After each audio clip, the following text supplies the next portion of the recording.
اب مووی سے بچنا جو ہے نا، یہ ایسا لگتا ہے کہ قریب ناممکن ہو گیا۔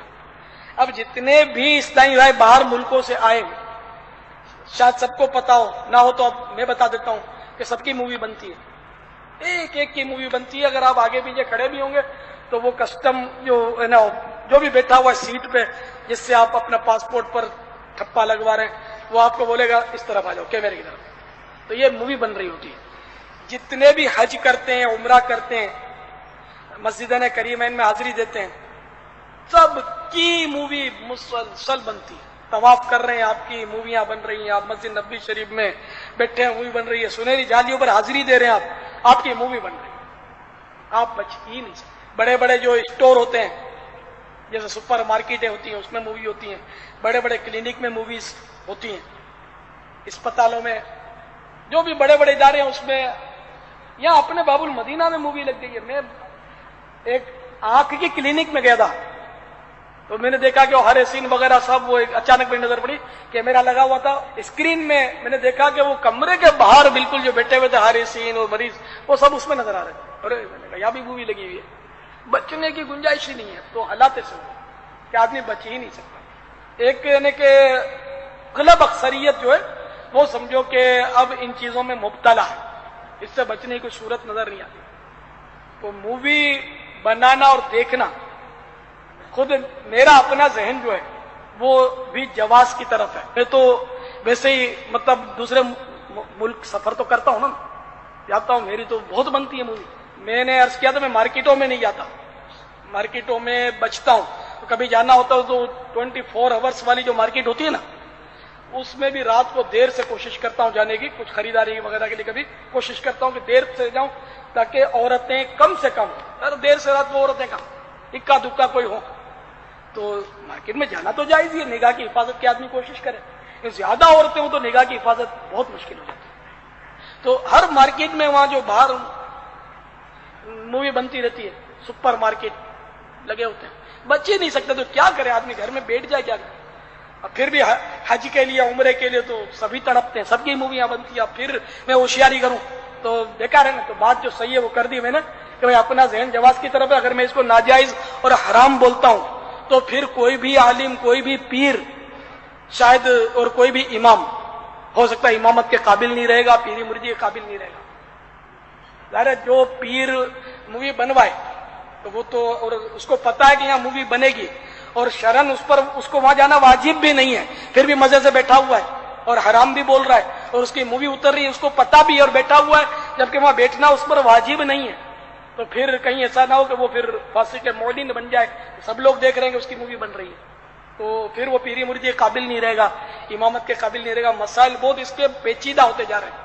تو ان پر پھر کیا حکم شرعی لگے گا کہ ان کو پتا ہے کہ مسجد نبوی میں جانا واجب نہیں ہے، مسجد نبوی شریف میں جانا اس وقت واجب نہیں ہے، ٹھیک ہے، حج فرض ادا کر لیا، نفلی حج وہ کر رہے ہیں، اس کے لیے فوٹو بھی کھنچوا رہے ہیں، مووی بھی ان کو پتا ہے بن رہی ہے۔ اب نہیں، چلو پتا نہیں تھا تو اب پتا چل گیا بالفرض کسی کو، وہ ناجائز سمجھتا، اب بھی وہ مسجد نبوی میں 5 ٹائم جا کر بیٹھے گا تو کیا اس کا بیٹھنا واجب ہے؟ جبکہ اس کی مووی بھی بن رہی ہے۔ اب اس پر فتویٰ کیا لگے گا، حکم شرعی کیا لگے گا؟ نہ میں فتویٰ لگا رہا ہوں، میں تو صرف پوچھ رہا ہوں کہ معاملہ بڑا دور تک پہنچا ہوا ہے، تو اس لیے میں مووی کو جائز سمجھتا ہوں۔ واللہ تعالی اعلم ورسولہ اعلم عز وجل وصلی۔ آج آپ دیکھیں کہ آزادی کتنی زیادہ پائی جاتی ہے، تصویر کشی کا معاملہ تو اتنا زیادہ عام ہو گیا، الامان والحفیظ، کہ اب تو ایسا لگتا ہے کہ شاید اب تصویر کشی کو گناہ بھی نہیں مانا جاتا۔ ہاں، اور پھر یہ کہ ان کو اگر روکا جائے نا تو یہ ہمارے اوپر سوال کرتے، ارے بھائی ٹرین میں جاتے ہو تو اسٹیشن کے اوپر کیمرہ ہوتا ہے، تب تمہارا تقویٰ کہاں جاتا ہے؟ ہاں کہتے ہیں نا، ہم اگر کہیں تصویر کیوں کرواتے ہو، ویڈیو کیوں کرواتے ہو؟ ارے بازار کے اندر نکلنا بند کر دو، ایئرپورٹ کے اوپر جانا بند کر دو، ریلوے اسٹیشن کے اوپر جانا بند کر دو۔ ارے بھائی کچھ تو علم حاصل کرو، حکم اضطراری اور اختیاری میں بھی تو کچھ فرق ہوتا ہے کہ نہیں؟ ہاں، ریلوے اسٹیشن کے اوپر کیمرہ کیا میں نے لگوایا ہے؟ ایئرپورٹ کے اوپر کیمرہ کیا میں نے لگوایا ہے؟ بازار کے اندر کیمرہ کیا میں نے لگوایا ہے؟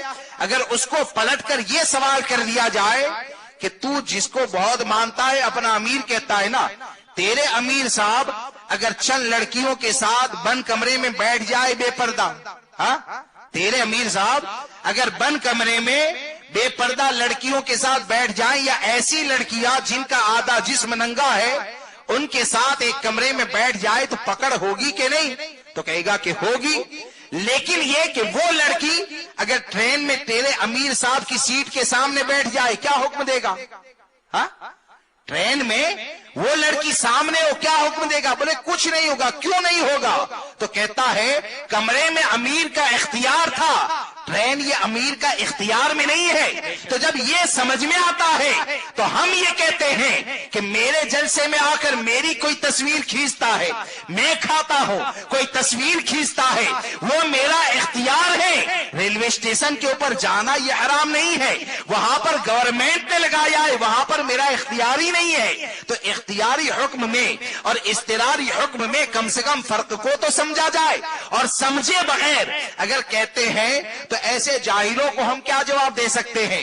ورنہ تصویر کے حوالے سے ایک بات کو یاد رکھیں، کوئی کچھ بھی کہتا ہے، اب تو حالات ایسے بن گئے اس کے اوپر دلیلیں دی جاتی، اور مجھے آج تک یہ سمجھ میں نہیں آیا کہ تصویر کے جواز کے اوپر دلیل کیا دی جاتی ہے، میری سمجھ میں نہیں آیا۔ عکس کہیں، ریز کہیں، چلنا پھرنا کہیں، جو بھی کہیں، دو تین باتیں سنجیدگی سے آپ کو بتا دوں کہ اس سے بچیں، ایسی محفلوں میں جانے سے بچیں کہ تصویر کے حرام ہونے کی علت یعنی سبب کہ یہ حرام کیوں، ایک علت امام احمد رضا نے یہ بیان فرمائی کہ سب سے پہلے دنیا میں بت پرستی کی ابتدا تصویر کی وجہ سے ہوئی۔ دنیا میں سب سے پہلے بتوں کی جو پوجا اور پرستی شروع ہوئی نا، وہ تصویر کی بنیاد پر ہوئی۔ اور دوسری حدیث کے اندر جو وجہ بیان کی گئی ہے وہ کیا ہے کہ تصویر کے حرام ہونے کی علت یہ کہ اللہ تبارک و تعالیٰ نے یہ جو چہرہ عطا فرمایا ہے نا، تو مصور یعنی یہ صورت عطا کرنے والی ذات اللہ کی ہے، یہ چہرہ عطا کرنے والی ذات یہ اللہ تبارک و تعالیٰ کی ہے، تو اس چہرے کی نقل کرنا یہ حرام ہے، اس چہرے کی نقل کرنا یہ حرام ہے۔ اب جب نقل کرنا یہ حرام ہے اور علت یہ ہے، اور یہاں تک حدیث پاک میں کہا قیامت میں سب سے سخت عذاب یہ تصویر بنانے والے کو دیا جائے گا، اور تصویر یہ ایسی حرمت والی چیز کہ آقا کریم صلی اللہ تعالی علیہ وسلم نے جب مکہ معظمہ کو فتح کیا تو جب تک تصویروں کو خانہ کعبہ کے اندر سے نہ نکالا ہمارے آقا اندر نہ گئے۔ ہمارے آقا نے سب سے پہلے تصویروں کو باہر کروایا، اس کے بعد آپ اندر تشریف لے جاتے ہیں۔ اب آدمی یہ کہتا ہے کہ ویڈیو میں تو تصویر چلتی ہے، کوئی یہ کہتا ہے کہ موبائل میں تو چہرہ آتا ہے، پرنٹ نکالو گے تب جا کر حرام ہوگا، کوئی یہ کہتا ہے کہ بھائی کپڑے کے اوپر بناؤ گے تب حرام ہوگا۔ میں یہ کہتا ہوں کہ کپڑا یہ تمام چیزوں کو جانے دے، حرام ہونے کی وجہ یہ بیان کی گئی کہ اللہ کی عطا کردہ اللہ تبارک و تعالیٰ نے جو صورت عطا فرمائی ہے اس صورت کی نقل کرنا یہ حرام ہے۔ تو آپ مجھے بتائیں، ہاتھ سے آدمی تصویر بنائے گا تو چہرے کی نقل ہوتی ہے تو کیمرے سے نہیں ہوتی ہے؟ کیمرے سے ہوتی ہے کہ نہیں؟ میری بات نہیں سمجھ رہے ہیں؟ ارے بھائی، آدمی اگر ہاتھ سے مثال کے طور پر کسی کی تصویر بنائے تو وہ نقل ہوتی ہے، وہ حرام۔